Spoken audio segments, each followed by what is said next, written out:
Kasika ny fitaterana anabakabaka indray kosa tara 70 ora ny fiaramanidina kompani fitaterana Air Madagascar ny alakamisy lasa teo nisy ny olana ara-teknika araka izao fanazavana hoentina Andriamatoa Henri Raparanjaka izao. Fahatarana 70 ora izay no nahazo ny zotram-piaramanidina ny kompani fitaterana malagasy Air Madagascar izay tokony ampitoany Marseille sy Moroni ny alakamisy teo raha toka tsy navelona ny mpandraikitra ny seranam-piaramanidina frantsay isidina ny fiaramanidina.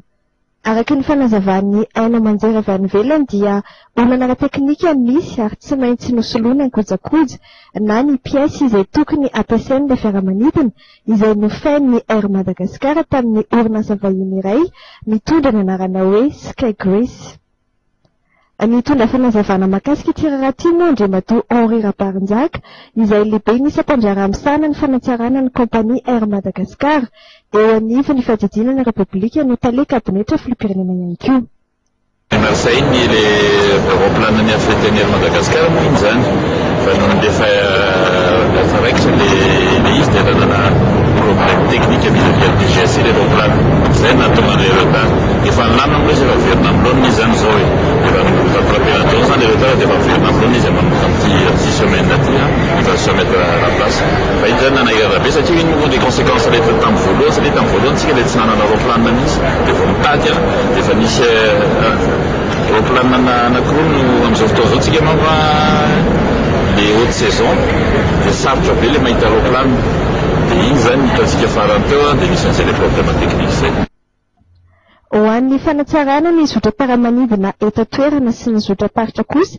dia nanamafy ity tompon'andraikitra ity fa efa mandeha ny ezaka amin'izany ary isy ny fivoarana ny alohan'ny faran'ny volana. Ny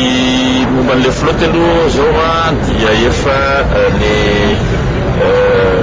Boeing 737 faharoan'ny Air Madagascar zany zao efa nanomboka nanita da anakoa zany zao Boeing 737 manita ny amin'izao le fahatelo amin'ny farany volana ity efa tonga ny moteur fa mbola misy pièce maromaro mbola tsy ao notamment ny varavarana dia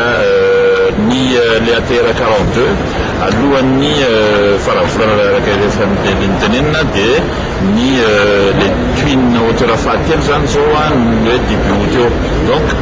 araka efa nitenenina tamin'ny voalohany iny zany en principe zany le flotte manao ny